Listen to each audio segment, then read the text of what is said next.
Ashamaa kabajamtoota fi jaalatamtoota hordoftoota chaanaalii YouTube jalatti argamtan hunduma keessaan nagaan Waaqayyo lafaa fi mana jirtanitti isiniif haa baay'eetu jecha akkasuma wantoonni dhagahamaa jiru baay'ee nama gaddisiisa, baay'ee waan namattis dhagahamu, baay'ee waan keessa namaatis nama tuqu, waan miira namaatillee nama tuquudha. Hundumti keessan ni beektu artistii kun haadha manaa isaa galaafate maal jedhu dhugaa waan baay'ee nama gaddisiisu, waan baay'ee keessa namaas nama tuqu, waan baay'ee miira namaas nama tuqu jechuudha. Ilmi namaa tokko gaafa jireenya keessa jiru waa hedduutu jira. Jireenya keessatti obsa nama barbaachisa, waa hedduu nama barbaachisa. Yeroo kanatti namni waa'ee ofii dhiisee, waa'ee jireenya ofii dhiisee, waa'ee namaati kanaasu, waa'ee jireenya namaa keessa namni galee kanaasaa jiru. Jireenya kee keessatti immoo obsa si barbaachisa. Haasaa namaatirraa fagaachuu si barbaachisa. Homa fe'ellee ta'ummoo yuutu warroonni baga guutee baga ta'ee lubbuu ishee baga baastee warri jettan kuni tokko keessantu jira jechuudha. Hunda osoo hin taane dhala namaa ta'ee dhalli namaa du'a namaatiif namni gammadu seexana yoo ta'een alatti dhala namaa namni du'aan hawwu tokko hin jiru. Haa jiraattu bakka ishii namni nyaatu tokko hin jiru. Silas ishii lubbuun darbitee jirti. Waaqayyo lubbuu isheetiif jannataa halaatuun jedha. Warroonni immoo yuutuu jidduu isaanii seentanii warri kana gootaniis innis immoo yuutuu haasaan namaa dhaga'uudhaan osoo hin taane namni kamuyyuu wanta ija ofiitiin arge irratti ragaa ba'a. Wanta ija keetiin argine irratti immoo gaafa ragaa baatu gaafa irraa si gaafatutu jira Waaqayyo jechuudha. Kanaafuu wanta ija keessanii hin argine, wanta ija Rabbi si uume hin argine ragaan ba'in. Dubbii abbaa manaatii fi haadha manaa jidduu jiru kan beeku eenyudha? Rabbii tokkichaadha. Jidduu isaanii keessa rakkoo jiru. Rakkoon kana mara isa seessise namni jaalatee lubbuu namaati irratti hin murteessu. Uma fe'ellee ta'u garuu lubbuu namaati irratti murteessuun lubbuu kan uume Waaqayyo guyyaa isaa inni hin baasa. Lubbuu namaati irratti murteessuun immoo yuutu inni har'a du'a lama du'e. Ishiillee galaafatee ishiillee dhabee ofiifillee qixxee du'aati. Du'aa ishee sun arraftee jirtiyyuu. Ishii lubbuun ishii arrafee jira. Inni garuu gubbaa kanarratti jireenya du'aa jireenya immoo yuutu kan jiru gadi jiraata. Kanaafuu warroonni baga taa'e jettan kuni dhaabadhaa of ilaalaa. Namni tokko du'aa irratti waliin gammadu. Jireenya irratti walii gammada malee. Ishee tanallee osoo guyyaa ishee lubbuun jirtu dubbatame har'a kun marri ishiirraan ga'u. Har'a immoo haga lubbuun ishii baate, haga lubbuun ishii dabarte namni gizee du'e namatti bareeda. Sani miidiyaa kanarraa asiifachi raasu. Amma warroon asiifachi ishii raaftan kun ishiif naatanii osoo hin taane ofii keessanii miidiyaa keessan guddifachuuf yoo ta'e malee ishiidhaaf du'aayii kadhadhaa fi jannata ishii haasessisuu Waaqayyo jedhaati. Isaan booyyutu ka Waaqayyo waan isaa godhu isatu beeka. Garuu waan baay'ee nama gaddisiisu. Haguma feetanis aartan, haguma feetanis gaddite kanarraa waa baruu qabda warroonni koowwan jechuudha. Warroonni baga ta'e jettanii, warroonni baga akkas godhe warri jettanii dhaabadhaa of ilaalaa hundi keessanii. Koowwan keessan garuu kanarraa waa hedduu barattan. Dhiihuma tanaadha micayyoo jimmaatti akkas kan taate ishee sunillee osoo guyyaa gaa'ilaatiif fannoo jettu. Gara jabinni hagana ga'e kun maalidha garuu? Warroonni dhiirame maalidha gara jabinni hagana ga'e? Ilma namaa tokko hin jaalatta ookee. Yoo sii ta'e hojii jiraata. Yoo sii hin taane garuu hin hiikta. Seeratu jira. Wal kasasuutu jira. Immoo yuutu naaf hin taane yoo jette immoo ni kaarraa buufte maal yoo jiraatte ishiinis? Maal yoo jiraatte atis? Lubbuu ishii balleessite maali faayidaan ati argattu? Ati har'a jireenya addunyaa tanaatillee dhabdeeti, jireenya boruuttis galgala kee dhabde, du'aan booda bir jireenyi jira. Ati har'a jireenya har'aa addunyaa tanaatillee ni dhabde, kan galgala keetillee ni dhabde, ofiifillee walama of dhoowwite. Ishees silaa baddee jirti. Ishiin karaa Rabbii geesse jirti. Ishiin bakka haqaa jirti, nutu bakka dharaa fi bakka sobaa jira malee. Kanaafuu obboloota ko wanta badii kamirrattuyyuu obsa sinifaa kennu waaqayyo wanta ta'e kamirrattuu obsa barbaachisa keessattuu namni jireenya keessa jiru dhugaa yoo akka sagalee ishii kana ta'e haasaa namaatidha wanti kun kan ta'u ta'e baay'ee tokko waan namatti dhagamus baay'ee waan nama gaddisiisus oduu namaatiif jecha lubbuun namaa baduu miti lubbuun wanta tokkotu oduu namaatiif jettee baduun qabdu silaa ture maaliif namni zabana kana jireenya ofii gate kan jireenya ofii hiika jireenya ofii jireenyi kiyya maaliin beekne jireenya ilma namaa keessa harka naqee waan bira haasa maaltu ga'e jireenya namaa keessa immoo kan jireenya keessa jirus maaltu isaa dhageechisee oduu dhala namni badhee haasa'u jechuudha yoo ija keetiin argiteen alatti ija isaatiin argeet inni kana godhee fi haasa'uma namaatiin akkuma jedhamu kana godhe garuu dhugaan rabbii bira jirti wanta irraa beeynu tokko hin jiru warri immoo ragaa sobaatiin bagaa akkas godhee hojii ishiitii maal viidiyoo abbaan barbaade waan barbaade gochaan jiru kaan ol galabbatanii kan gaggalabbatanii abbaa barbaadanii suuraa fuudhanii intin jechaan jiran baay'ee waan nama gaddisiisu ani viidiyoos miti jecha jedhamus miti lubbuu ishiiti kan dhugaa baay'ee tokko akka dhala namaatiitti natti dhagahamu lubbuu ilma namaa dhiisati lubbuu simbiraatu harka keetii irratti hubadde baay'ee garaas nyaata dhala namaa har'a maatiin ishii maal jedhu firri ishii maal jedhu dhugaa waan baay'ee nama gaddisiisuu fi waan baay'eellee miira nama tuqu jechuudha wanta akkanaatillee ani garuu dhageetillee argeetillee hin beeku ammallee inni dhugaa karaarraa bannee jirra baay'ee karaarraa bannee jirra inni bicha akka gaarummaa isaatiitti nu haa qajeelfatu malee namni tokko ol dhabuun duruu jira jireenya keessatti nama jireenya keessa jiru dhiisati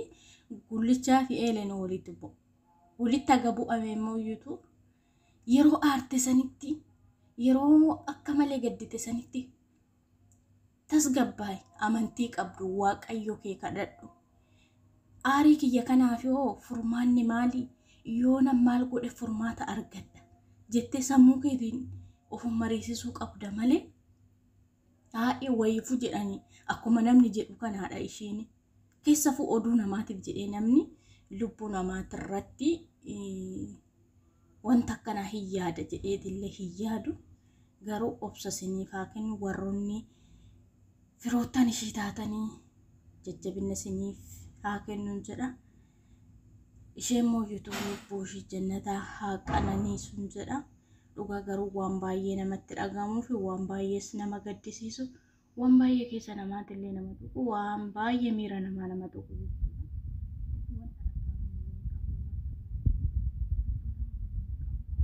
eeggamnilleedha jechuudha ishi dhaloonni har'aa kun borurraa maal bara dhaloonni har'aa yoo sin warroonni xiqqoo lafa bultanii warroonni xiqqoo mooyyutu sammuudhaan achi haa ta'u waaga tokkollee ta'u barumsa qabdan kun kana gootani warri ganaa lafaa dhufu kun hoo maal bara sinirra dhaloonni boruu hoo maal bara sinirra jibba kana baraare jibba kana dhaala sinirra hojii akkanaa kana sinirra dhaala jechuudha dhaloonni boruu dhufu kun dhugaa waan baay'ee nama gaddisiisu keessattuu keenya kun gara jabummaan hagana ga'u namni haadhas qabu namni obboleettii qabu namni garuu yoo sammuun isaa dalagu tokko dhala namaatirratti du'a hin hawu ishee silas lubbuun ishee badee jira hin deebitu warroonni suuraa ishee asiif achi raaftan kun dhiisamee irraa dhiisati amantii qabdanii rabbi kadhadhaafi malee amma wanta barbaadan haasoftanii waan barbaadan gootan ishiin baddee jirti ishiin dhangalaata hin deebitu garuu haadha ishee abbaa isheetii fira isheetitti guba zalaalamii kayyoomillee isaan keessaa hin baanedha homa fe'illee ta'u kuni dhugaa jaalala osoo hin taane qinaati daangaa darbe sanidha malee jaalalas miti jaalalli osoo ta'e nama tokko haga jaalatte gattee jiftee waa'ee nama sanii gochaan kun gochaa keetii jettee irraa amansiistee gaafatta malee lubbuu namaatirratti hin murteessitu lubbuu namaa kan uume waaqayyoodha kan fudhatullee guyyaa qanii isa malee ati maftii yookaan lubbuu namaa baasu rabbi siif hin eeyyamu amantii kam keessatti lubbuu namaa baasan jiru haga feetillee aari haga feetillee waan feetes godhi waan feetillee haa balleessitu yoo si ta'e hojii jiraattu siin taane mooyyutu gadi lakkisuudha malee olii kudha malee lubbuu ofiitti irrattis murteessanii lubbuu namaatti irrattis murteessu maaliif kana garuu waaqayyo nu haa baraaru waaqayyo nu haa baasu ga'e jedhee kanumatti nurraa haa dhaabu dhuga bakka waan baay'ee dubbachuuf illee keessa namaatti illee nama dhukkubsu wanti kuni dhuga micayyoo yeroo sana akkasii jimmaa istiidiyoo akkas taate san waa'ee ishii osoo dubbatameetu ji'amee qadha osoo suni wannoon jedheen har'as immoo yoo micayyoo kana ta'u maali gara jabummaa nagana ga'e kun namni yoo waliin ta'e wal faana noora yoo waliin taane immoo yoo wal eebbisaadhaan beeka malee ani garuu firdii sobaatillee hin kennu dhugaan rabbi harka jirti maaliif akka inni illee kana godhe garuu homa feetillee balleessitu namni tokko wanuma fe'illee balleessu murtii du'aa kan kennu waaqayyo qofa kan guyyaa isaa yoo geessi fudhatu isa qofaadha guyyaa inni siif guyyaa kana kan ati addunyaa kanarraa deemtu kan jedhee si guyyaa dhalatturraa siif katabee lafa siif godhe waaqayyo qofaadha malee dhala nama lubbuun isaa baasuun baay'ee waan namatti ulfaatudha baay'ee bakka homa feetillee balleessitu homa feetillee ogoote mirga lubbuu ishii balleessuu hin qabu namni kun dhugaa baay'ee nama gaddisiisa baay'ee namatti dhaga'ama kanarraa garuu suura ishii asiifachi oofu dhiiftanii ishiidha suuraa isiidhaa kaasee Hamzaa Sheekh Jaabiritti erge okay nama akkasiiti bara nama akkasiiti afaan isiiti raay afaan isiiti huno isin naan je dhageeffadha dura dhageeffadha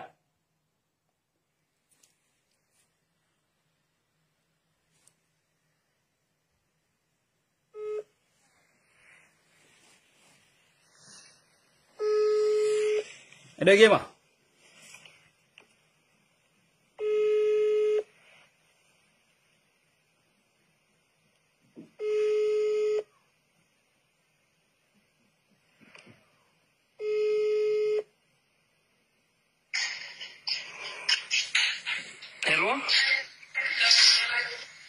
Hello, assalamu alaikum.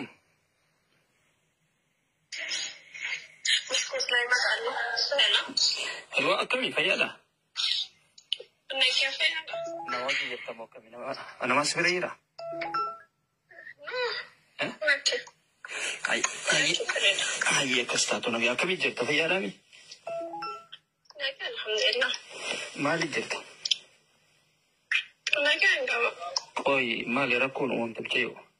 Ani beta denya na wani ranjiro beta social media ranjiro rakko mata kanya sene chamba. Oi angka. Rakun on tanjir sati. Wan dalagan itu ini sibase. Juga mali rahat dura dubin. Jauh. Wallahi jil kamu katana rahatin kamu kana yesi munis fata.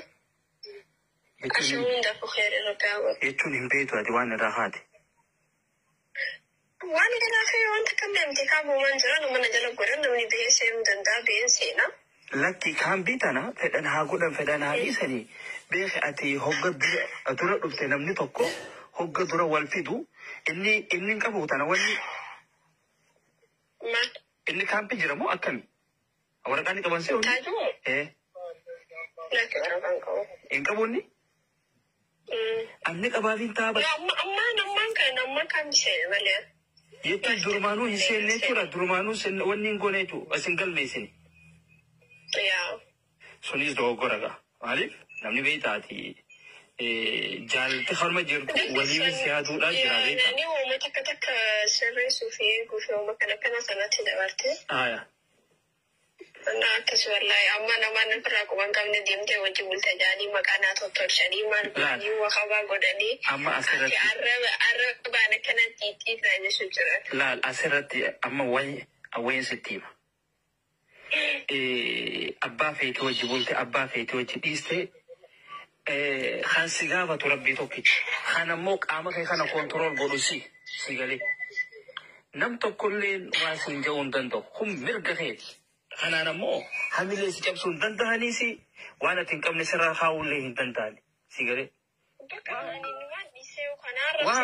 وان فيت اللي قولي كان نمو بخيم تلا دلاga وان فيت اللي وسين كبات بار بيتاس كبنيتي سيجري مي sossobanii wanni godhan malee namni bar jechoota haga kana kana namatti toluu waan akkasii qabaadhee miti ragaa qabnaarree qabnaan sagalee riikardii qabna waan fedhan kun waan isaan qopheessan diraama waa sagalee riikoordiidhaa miti waan fedhan haa qabaatan. Waan barbaadan haa godhan ambar waan nan godhin hin qabu ilmoo qabna ja'an fireentii jaartii isaati ambar waan takka tadhiisan hin qabu waan nan godhin hin qabu takka achaareen bakulaaleetiin akka akkasii mul'ata dabartee mi baga jeeniitiin biraawusu dhiira baga qabaati.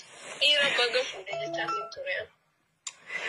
Laal. Kannaa akkas jeetiin dabarsee inni immoo laaftuma tanaan Ay, ko inni ni so waan takka illee wanni hin jenne isaan wajji wanni ta'e.